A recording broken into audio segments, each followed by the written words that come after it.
Pinakakansela na ang passport ni dismissed Mayor Alice Go matapos isiwalat na mahigit isang buwan na siyang wala sa Pilipinas. Nagtaka naman ang Bureau of Immigration dahil may ticket daw pabalik ng Pilipinas si Go pero sa record nila ay nasa Pilipinas ito. Narito ang aking report. Ang mga litratong ito na inilabas ng Presidential Anti-Organized Crime Commission kuha raw noong July 21 nang dumaan sa immigration area sa Singapore si dating Banban Mayor Alice Leal Go. Kasama niya ang mga kapatid na sina Sheila at Wesley, pati si Cassandra Ong na iniuugnay sa Pogo sa Porac, Pampanga. Walang record ang Bureau of Immigration ng pag-alis ni Go sa Pilipinas, pero may mga nakuha silang record ng pagdating niya sa Malaysia, Singapore at Indonesia.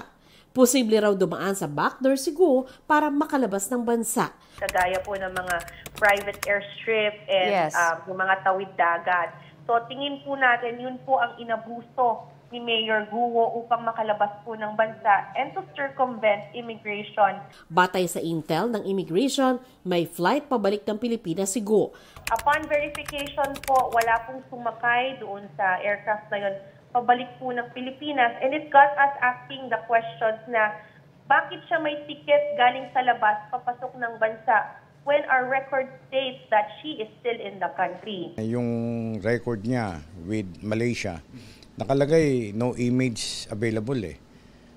Very high-tech ang Malaysia. Hindi pa pwedeng walang image. Remember also na merong nag-apply ng NBI clearance, Alice Go din, but different face. Ibang itsura sa litrato. Ang Office of the President, inatasan na ang Department of Foreign Affairs at Department of Justice na kanselahin ang passport ng tatlong Go at ni Ong. Hindi na siya pwedeng lumayo. Kung saan bansa siya inabot nitong cancellation, doon na lang siguro siya. And that will be easier for us to monitor and locate her. Si Justice Secretary Jesus Crispin Remulla nagbabala sa immigration personnel na may papel sa pag-alis ni Go na lumantad na. Titingnan din daw ng DOJ kung may partisipasyon ang mga abogado ni Go. Ako nag-reply ako sa sinasabi niya. Sabi niya, nandito naman siya sa Pilipinas. Although personally, hindi ko naman siya nakita. Ang nagnotaryo ng counter-affidavit ni Go kaugnay ng human trafficking complaint, nanindigang nakaharap niya si Go nito lamang August 14. Nagpunta sa Attorney Elmer Galicia sa DOJ. Ayon sa nakapulong niyang prosecutor, sinabi raw ni Galicia na isang kaalan ang nag-ayos ng pagpapanotaryo ni Go. Nakausap sila ni Alice Go doon sa baba ng kanyang opisina, nakita niya.